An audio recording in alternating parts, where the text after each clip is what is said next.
¿Qué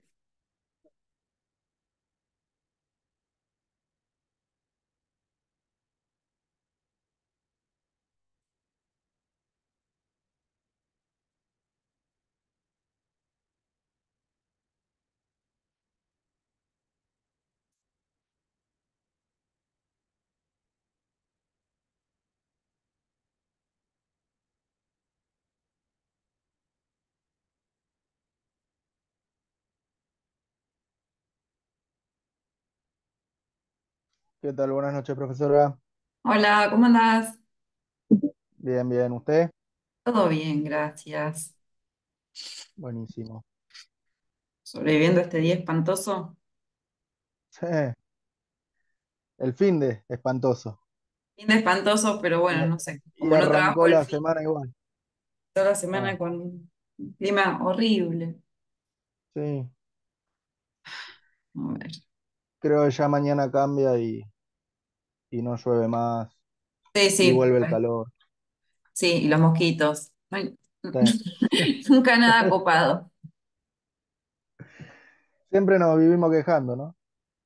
No, pero ya lo de los mosquitos basta. Con el dengue no quiero más tener miedo de agarrarme Ah, dengue. no, es terrible, terrible. Muy insoportable. Sí, ah,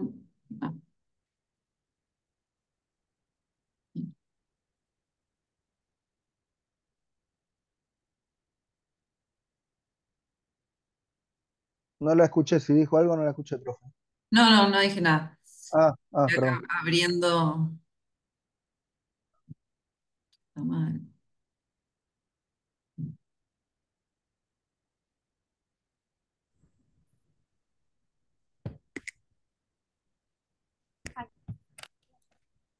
Hola, ¿qué tal? ¿Cómo estás? Hola, profe, bien, ¿usted cómo está? Todo bien, gracias. Vamos a esperar un segundito más. Si yo voy a tomar la compu porque nunca me conecto desde acá y no sé cómo. ¿Ahí se me ve? Sí.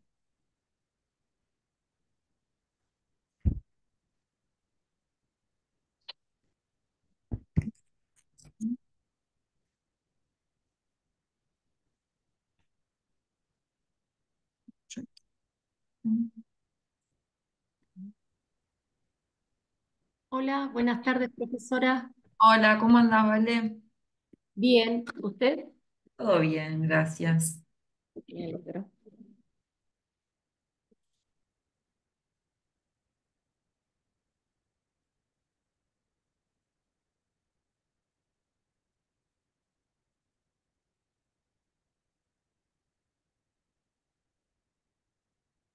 Mientras voy acá completando unas cosas.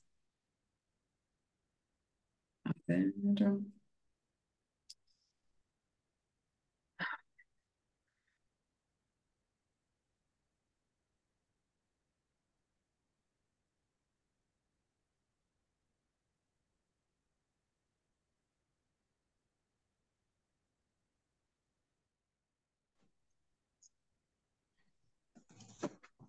¿Qué tal, profe? Hola, ¿qué tal? ¿Cómo andás? Todo bien, profe. ¿Todo bien? Me alegro. Bueno, tengo la lista. A ver, a ver.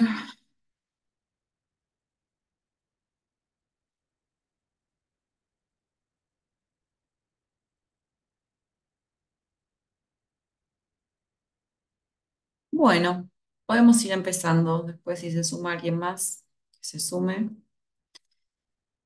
Em, tenemos, bueno, nos quedan los últimos dos popes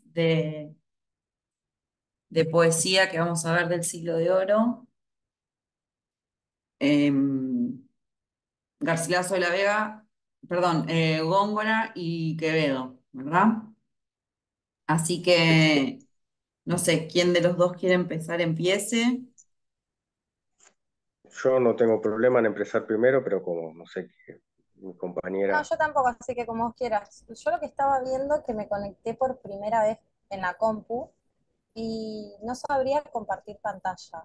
si alguien me podría explicar. Sí, espera que yo primero, antes de eso, te voy a poner que vos puedas. Ahí está.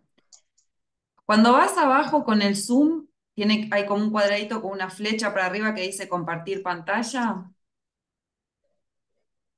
¿La Y acá me ves? salta como Share, puede ser que sea ese. Ah, Sí, sí, share. Entonces abrís ahí y te tiene que mostrar opciones de qué querés compartir. a ver, Ahí va. ¿sí? Sí, muy bien. ¿Se pudo? Salió de una. Salió, no hubo problema. Bueno, perdón, arranco yo entonces. Dale. Perdón, Bárbaro, Lucas. Hiciste el truco no hay ese para problema. empezar vos. Bien.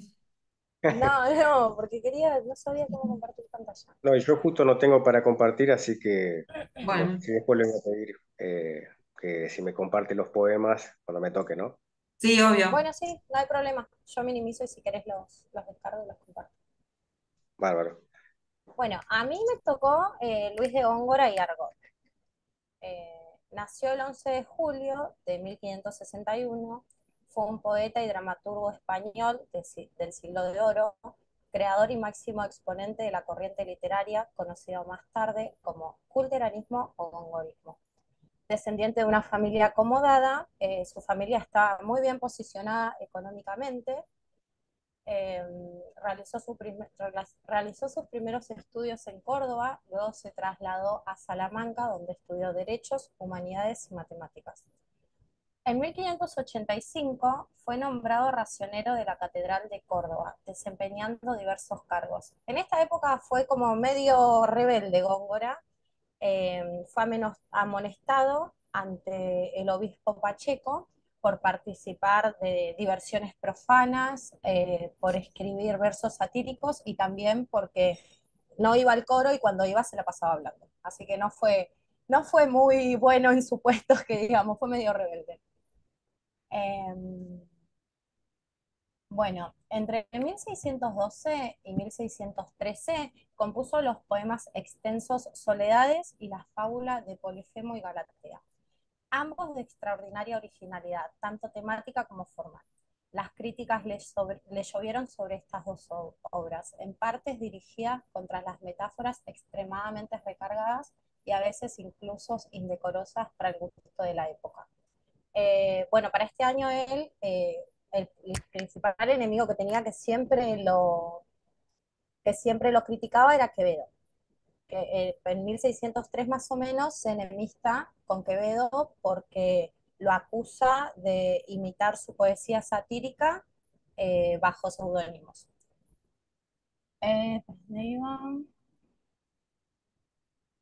Bueno, en un rasgo típico del barroco, pero también suscitó polémica. Góngora rompió con todas las distinciones clásicas entre géneros líricos, épicos e incluso satíricos.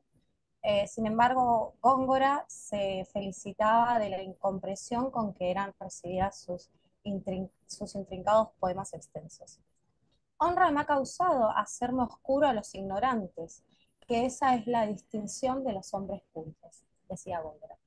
En 1617 se trasladó a Madrid, donde fue nombrado capellán de Felipe III.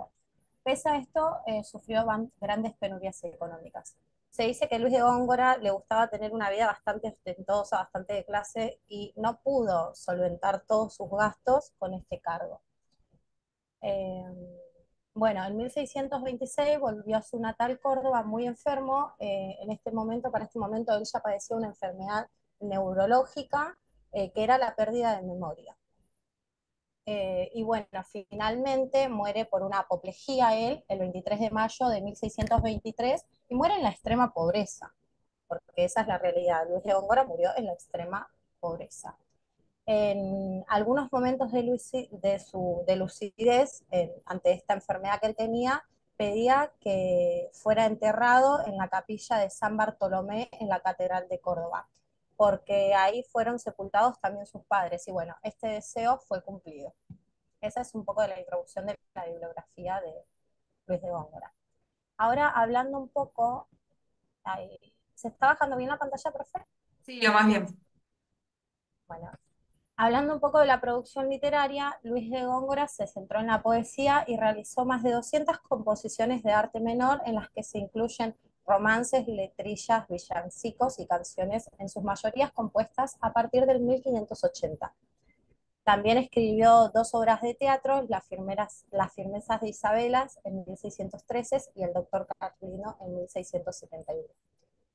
La mayor parte de su obra poética no se publicó directamente, sino que circuló en manuscritos, de mano en mano, en 1623, si no me equivoco, él intentó publicar sus obras, pero no dio fruto, este intento no se pudo lograr. Entonces todas sus obras circularon de mano en mano, pero no las publicó él.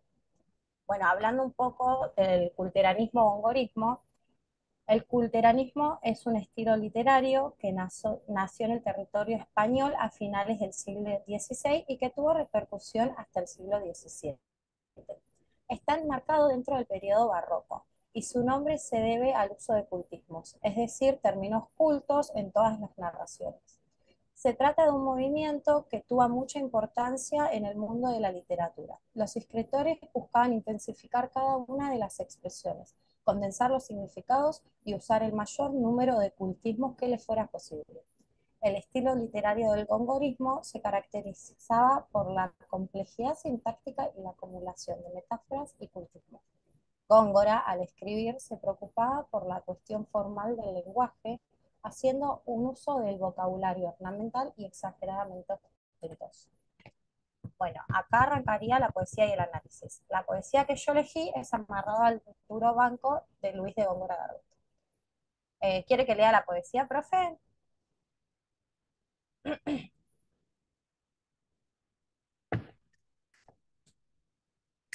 Amarrado al duro banco de una galera turquesca, ambas manos en el remo y ambos ojos en la tierra. Un forzado de dragut en la playa de Marbella se quejaba el ronco sol del remo y de la cadena. Oh, sagrado mar de España, famosa playa serena, teatro donde se han hecho 100.000 navales tragedias. Pues eres tú, el mismo mar, que con tus crecientes besas las murallas de mi patria coronadas y soberbias. Tráeme nuevas de mi esposa y dime si han sido ciertas las lágrimas y suspiros que me dicen por sus letras. Porque si es verdad que llora mi captiverio en tu arena, bien puedes al mar del sur vencer en lucientes perlas. Dame ya, sagrado mar, a mis demandas respuestas, que bien puedes si es verdad que las aguas tienen lengua. Pero pues no me respondes, sin duda alguna, que es muerta, aunque no lo debe ser, pues que yo vivo en su ausencia. Pues he vivido 10 años sin libertad y sin ella, siempre al remo condenado, a nadie matarán penas. En esto se descubrieron de la religión 6 velas y el comité mandó a usar al forzado de su fuerza. Bueno, acá hice como una introducción del análisis. Este poema es un romance, una composición lírica de origen español, caracterizada por el uso de octosílabos, donde los pares riman con rima sonante, mientras que los impares tienen rima libre. El autor se pone en posición de un forzado por las galeras turcas, proyecta su miedo a ser conquistado por un imperio turco que se encuentra en pleno auge. Bueno, se tiene que tener en cuenta que este poema fue escrito en 1583, justo después de la batalla de Lepanto, que la batalla de Lepanto ocurrió en 1571. Esta batalla constituyó todo un éxito para la cristiandad y frenó las expansiones turcas, pero igual le seguían teniendo miedo a los turcos, seguía el temor latente. Dragut era el mismísimo sucesor de Barbarrojas, era un corsario otomano considerado por su crueldad, eh, es el pirata que aparece en el poema, y bueno, el poema Amarrado al duro banco se sitúa en las costas del Mediterráneo, delante de las playas de Marbella. Yo acá separo la poesía en 3 partes y más o menos la analizo. Bueno, la primera parte es del verso 1 al 8. amarrado al duro banco de una galera turquesca, ambas manos en el remo y ambos ojos en la tierra. Un forzado de dragut en la playa de Marbella se quejaba el roncozón del remo y de la cadena. Acá el autor nos introduce en las circunstancias en las que transcurre el poema, presentando a un prisionero de dragut condenado a remar en las costas de su patria natal y lamentándose por su fortuna, por su mala fortuna, perdón. Bueno, la segunda parte es cuando el autor le da la voz al personaje y es la más extensa, es del verso 9 al 36. Oh, sagrado mar de España, famosa playa serena, teatro donde se han hecho 100.000 navales tragedias.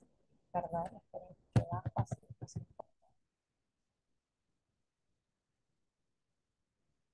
Pues eres tú el mismo mar que con tus crecientes besas las murallas de mi patria coronadas y soberbias. Tráeme nuevas de mi esposa y dime si han sido ciertas las lágrimas y suspiros que me dice por sus letras. Porque si es verdad que llora mi captiverio en tu arena, bien puedes al mar del sur vencer en lucientes perlas. Dame ya, sagrado mar, de mis demandas respuestas, que bien puede si es verdad que las aguas tienen lengua.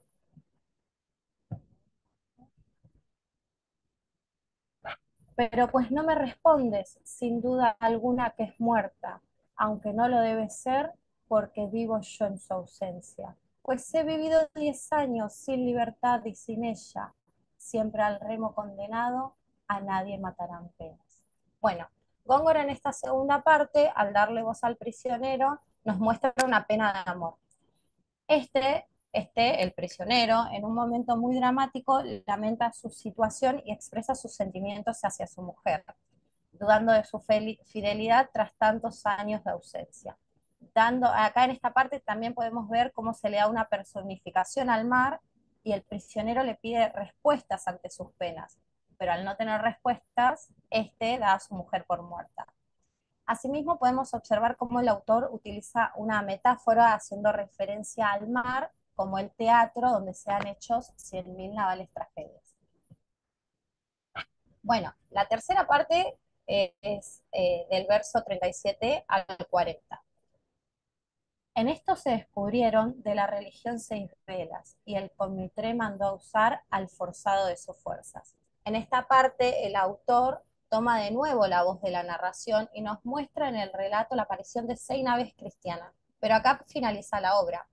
Es como que deja a merced del lector el final de la historia, ya que pueden las naves salvar al condenado de su condena, o el condenado no puede huir y sigue prisionero de sus penas. Hasta ahí sería más o menos lo que yo hice, y no sabía si también usted, profe, quería que lo analiza la poesía verso por verso. No, no, la idea no es necesariamente verso por verso, está bien lo que hiciste, como hiciste una buena presentación del poema y lo separaste en partes y como decir en cada parte más o menos como explicar por qué lo separaste en esas partes. Lo que yo te preguntaría es si encontramos acá culteranismo en este poema, o si hay marcas, porque dijimos, bueno, que lo que caracterizaba la poesía de Góngora era, ¿no?, que le abrió como esa especie de moda en el Yo, momento del culteranismo, y quería sí, saber él si... acá usa metáforas, que es parte del culteranismo, también usa diferentes términos, como, ¿dónde está? Yo lo había marcado, perdón, profe. Pero sí, se pueden ver. Ok.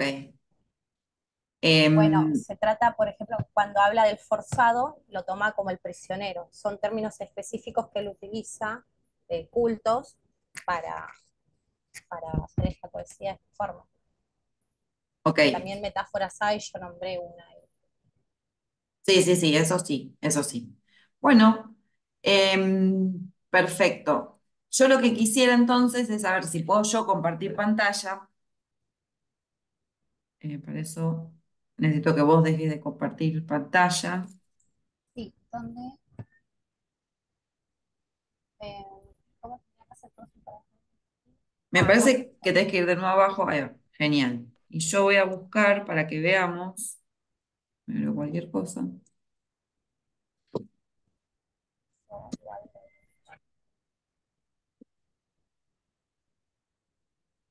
Sí, yo no sabía bien cómo hacer el análisis. Ahora Había eso lo estudiado podemos en el ver. De instituto. todas maneras,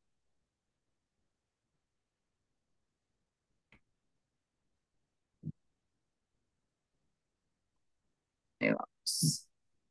Porque digo, ese poema que justo elegiste no es, ahí va, no es necesariamente un ejemplo muy claro del culteranismo. Yo porque quiero que les quede bien la diferencia, después de que exponga el compañero. ¿Por qué lo acusaban de oscuro? Digo, nosotros el poema que vos elegiste lo leímos y lo entendimos. No fue demasiado complicado, ¿no? Claro, sí, Vos no fue, nos pusiste en no, historia, nos dijiste, bueno, se trata, ¿no? De un prisionero, bla, sí, bla, sí, bla. no fue. Listo, genial, lo entendimos. Esto es, así empieza la fábula de Polifemo y Galatea, ¿no? Que es larguísimo, no vamos a leer todo esto, pero me gustaría que viéramos las diferencias en la forma de escritura, ¿no? Dice. Estas que me dictó rimas sonoras, culta sí, aunque bucólica talía, o excelso conde en las purpúreas horas, que es rosas la alba y rosicler el día, hora que de luz tu niebla adoras, escucha el son de la zamponia mía, si ya los muros no te ven, devuelva, peinar el viento, fatigar la selva. Otra cosa, ¿no? Sí, Esto sí, es esto es cuando pensamos en Góngora, tenemos que pensar en esto, ¿no? En algo que lo empezás a leer y decís, por el amor de Dios, ¿de claro, qué puede está ser que hablando? el que yo elegí sea uno de los poemas más cortos y Claro. que hizo al principio sin tanto uso del lenguaje. Sí, pero digo, no nos llevemos esa idea con Góngora porque justamente que era oscuro, que él mismo lo decía, que quería ser Sí, oscuro, sí, era oscuro. Por ejemplo, acá tenemos un sí, problema con el hipérbato, nos están todas desordenadas, ¿no? Los constituyentes de la oración. Hay como un montón de cuestiones, el tema del léxico, ¿no? También más sí, complejo. el oscurecimiento de la forma, todo. Es una diferencia súper notoria el poema que yo leía sí, por supuesto. Entonces, bueno, era como para que miráramos un poco, a ver si llega la parte, porque además se va a tomar su tiempo para presentar el lugar en el que se encuentran. Está retomando un clásico, el de Polifemo y Galatea, entonces eso también es parte del culturalismo porque está trabajando ya con mitos clásicos, ¿no? Entonces hay que conocer los mitos para poder entender, bla, bla, bla, bla, bla, bla, pero no, si no nos vamos a volver locos.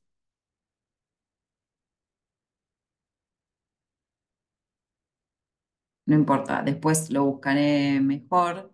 Pero bueno, aparecen todas, miremos acá, por ejemplo, aparece Galatea. Sí, la Ninfa, de nota de... Doris hija, la más bella, adora que vio el reino de la espuma, Galatea es su nombre y dulce en ella, el ternus Venus de su gracia suma, son una y otra luminosa estrella, lucientes ojos de su blanca pluma, si roca de cristal no es de Neptuno, pavón de Venus es, cisne de Juno. Miren acá todos los nombres que hay de deidades, ¿no? O sea, claramente tenemos a Juno, tenemos a Venus, tenemos a Neptuno, digo, es para que veamos que trabaja con un material totalmente distinto, se va como a otro momento, hace otras referencias. A ver, lo que hablaba yo del desarreglo de la forma tradicional de los constituyentes. Ninfa, de Doris hija, la más bella Dora que vio el reino de la espuma. Galatea es un nombre, recién acá nos damos cuenta de que todo esto es sobre Galatea, ¿no? Lo tradicional sería, Galatea es un nombre, ninfa, hija de Dori, bla, bla, bla, para que sepamos el referente, te pone el referente al final y entonces se oscurece toda la forma de lo que se está diciendo. Em, son una y otra luminosa estrella, lucientes ojos de su blanca pluma. O sea, acá una y otra estrella, ¿quiénes son? Los ojos, lo está diciendo después acá atrás, es una metáfora, ¿no? Que también está jugando con las formas y demás. Nada, era eso más que nada para ver, que veamos un poco. em, de lo complejo, me quedé leyendo, no voy a seguir leyendo. de lo complejo de que cuando hablamos de culteranismo, claramente estamos hablando de algo que al día de hoy nos cuesta un montón leerlo. Eh, Comparemos eso con lo que vimos la clase anterior, los poetas místicos, ¿no? Sobre todo Santa Teresa, de una claridad absoluta, de un lenguaje muy llano y cómo eso tiene que ver con lo que buscaban cada uno de los escritores en su momento. Santa Teresa lo que quería era compartir esa experiencia mística y que fuera fácilmente comprendida con el resto. Lo mismo San Juan, ¿no? Juan de la Cruz también fue clarísimo. Y acá tenemos a alguien que no quiere que lo entiendan, básicamente. Claro, acá por ahí solamente tenés una palabra en algunos versos que por ahí tenés que buscar para entender el poema, pero ahí básicamente es todo el poema, es increíble. Sí. Sí, se nota la diferencia, profe. Entonces, nada, pensar eso, cómo pueden convivir, porque hablamos del Renacimiento y qué sé yo, como que tengamos también la idea de que convivían y convivieron en lo que sería el Renacimiento y Barroco, el siglo de Oro, convivieron un montón de poéticas diferentes y que esas diferencias tienen mucho que ver también no solo bueno, con distintos movimientos, sino con cuál era el objetivo que perseguían los escritores en ese momento. O sea, Góngora quiso hacer eso, quiso ser el poeta culto, el poeta que te llevaba constantemente a la antigüedad mítica, que desordenaba los constituyentes de las palabras, de las oraciones, que utilizaba palabras que muchas veces nosotros leemos poesía de esta época y hay palabras que no sabemos bien qué significan, pero porque pasaron los años. Bueno, en la época de Góngora ni los contemporáneos a él terminó de entender, no conocían absolutamente lo que estaba pasando. Y no solo retoma como esta historia, sino también retoma ideas que venían de la antigüedad, como por ejemplo acá en Polifemo y Galatea. Bueno, hay toda una cuestión con los pastores, ¿no? Con la tradición pastoril. La tradición del locus amoenus, que es como el lugar ameno, que es donde suceden todas esas historias, entonces hay grandes descripciones y bla, bla, bla, y qué sé yo. Pero nada, eso más o menos para que tuvieran una idea. Em, Bien. Em, ¿Cuánto quedan? ¿10 minutos? Para que no empiece, voy a entonces tomar lista. Mientras tanto, acá estamos. Tu, tu, tu, tu. Antonella. Profe, de mi presentación, antes de que la suba, no me deja subirla al live, eso le quería decir, porque no estoy autorizada para A ver, ahora modificar yo esa carpeta, mismo me dice. lo solucionamos. ¿Y quiere que modifique algo antes de subirlo? No, no, no, subirlo así. Espera. Unidad. Vamos. Otra española. Ah, porque yo le había puesto en unidad uno. Yo estoy loca. ¿Qué es lo que hice con...? Yo había armado un link y se los había pasado, ¿o no? O lo soñé que lo hacía y no lo hice. Sí, sí, sí, yo entré ¿Qué no lo desde pasó? Gmail, pero no me deja editar esa carpeta. Sí, lo gracioso es que Dice ahora yo no estoy encontrando presentaciones. el propio link que les mandé. Es fantástico esto. Pero, porque quizás lo guardé en un lugar que no era el que yo creía haberlo guardado, donde yo quería guardarlo. A ver, veamos.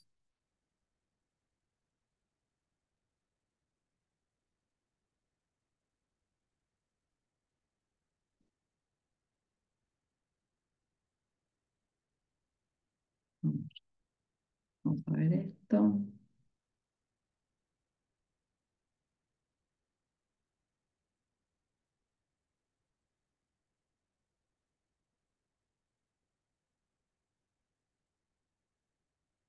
¿Quiere que se lo pase?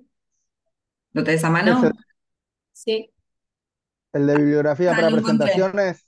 Ya lo encontré. No. Ah, Sí, en la carpeta de presentaciones. Claro, ¿no ven que lo presentación. hice mal? Lo guardé en historia del arte, por eso y por eso vos no tenés acceso. Lo había hecho mal. Vamos a organizarlo bien. A ver. Ay, la literatura española.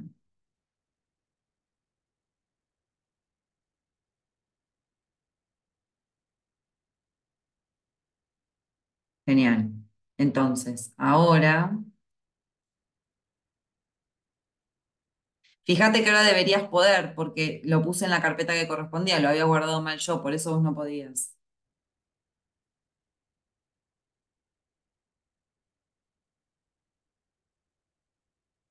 Ahora sí.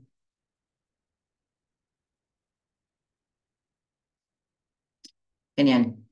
Bueno, ¿qué nos quedan? Unos minutos. ¿Querés volver a proyectar el poema y que hagamos entre todos un análisis un poco más detallado?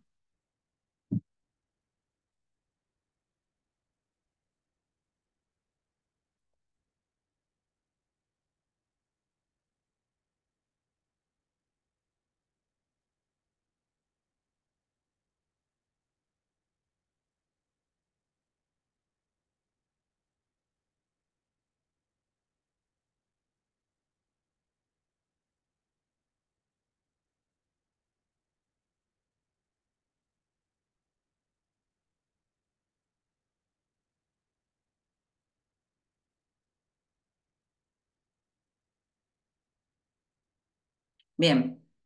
¿El poema no tiene título? ¿Es un poema sin título?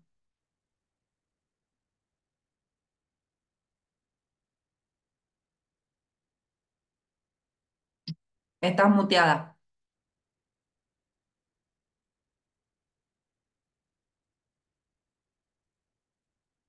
No, profe, es amarrado al duro banco el poema.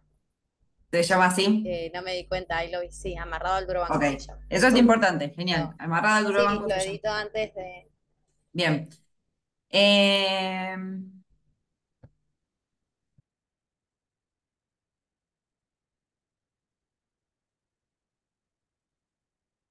Leamos las primeras tres estrofas y empecemos a tirar ideas de análisis. Pensemos qué estamos viendo ahí, lo que se les ocurra. Recursos, lo que sea.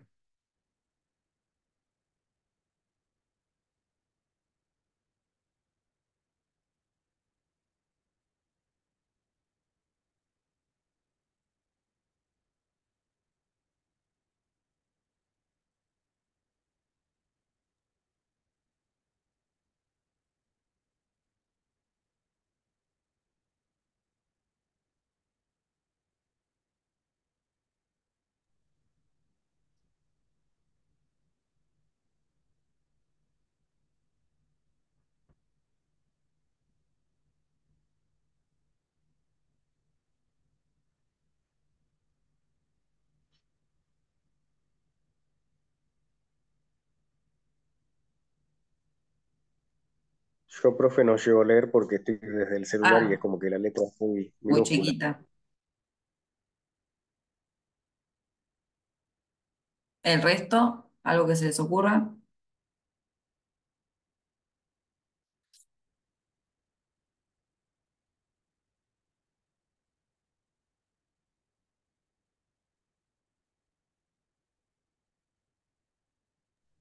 Acá el autor usa brevemente también como el oscurecimiento de la forma para nombrar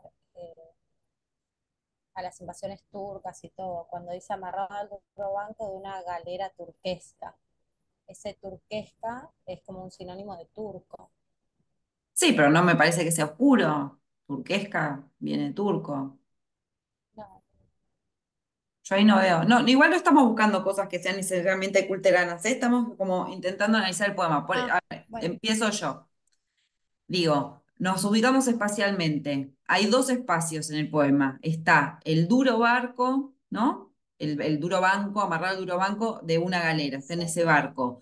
Hay toda una serie de palabras que remiten, por un lado, a ese barco y por el otro está la tierra, ¿no? La tierra deseada que sería España, porque él está pasando con el barco sobre el mar y lo que tiene es enfrente la tierra donde él quisiera estar porque está preso.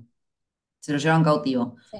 Entonces, esos dos espacios empezamos a encontrarlos. Por ejemplo, en la primera estrofa, la separación que hay entre manos y ojos, ¿no? Manos en el remo, es decir, manos que están ahí, que lo ubican espacialmente a ese personaje, adentro de ese barco, y los ojos, que es lo que le permite salir de ese espacio del confinamiento y ver más allá hacia la tierra anhelada, tierra a la que no llega a tocar. Lo que él toca es el remo, ¿no? El remo de la prisión. Y después vemos, ahí ya menciona a la playa de Marbella, nos está poniendo en ese lugar, y se vuelve a la idea de el ronco son del remo y de la cadena, ¿no? Entonces tenemos un campo semántico, tenemos dos campos semánticos en estas primeras estrofas. Un campo semántico que tiene que ver con el cautiverio y la prisión, entonces es un campo semántico absolutamente negativo, y tenemos un campo semántico absolutamente positivo que tiene que ver con España. ¿Dónde está? Tenemos el campo negativo, duro banco, eh, forzado, ronco son, ¿no? El son es como el ritmo ese, ronco, ¿sí? La idea de De la, remos y cadenas, ¿sí? de la cadena también, ¿no? ¿De qué cosa? No, que iba a decir justo de la cadena. Claro, y de la cadena, ¿no? Y en cambio, cuando habla de esa tierra a la que él quiere llegar, sagrado mar, famosa playa serena, y lo eleva a la categoría de un teatro, ¿no? Digo, entonces, lo primero que podríamos haber dicho es eso, cómo esos dos campos semánticos a nosotros como lectores rápidamente nos ubican en dos espacios antagónicos, el espacio de la prisión y del cautivo y el espacio deseado de la patria, a la que él quiere volver y no puede. Y junto al campo semántico positivo que va construyendo en relación a eso, está la idea de la playa serena, bla, bla, bla, miramos, ¿querés bajar un poquito?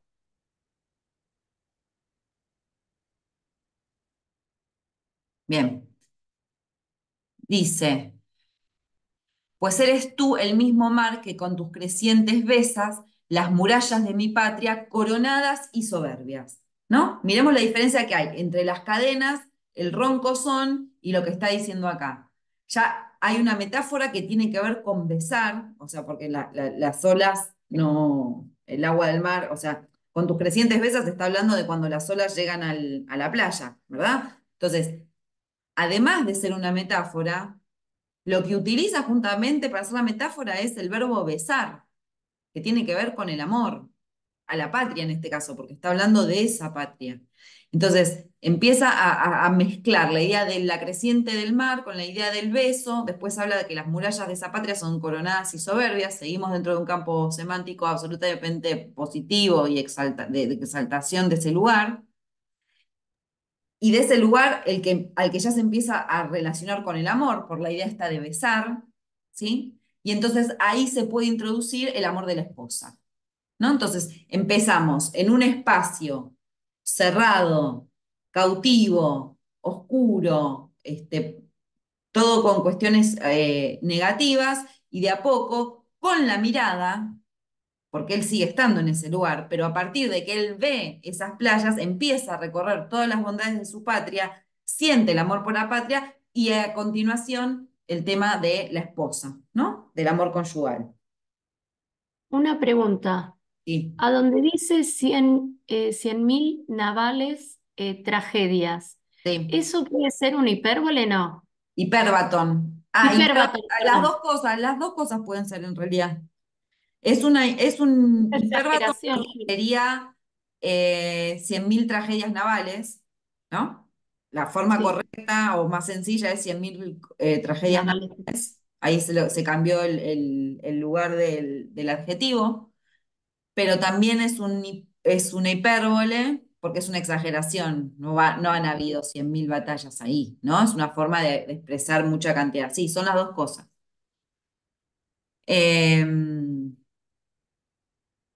Bien, entonces tráeme nuevas de mi esposas y dime si han sido ciertas las lágrimas y suspiros que me dice por sus letras, ¿no? Y ahí ya le empieza a pedir directamente al mar, ¿no? Porque si lo pensamos, y ahora vamos a un paso más adelante y nos damos cuenta de lo que es el mar, tenemos entonces en realidad como tres geografías.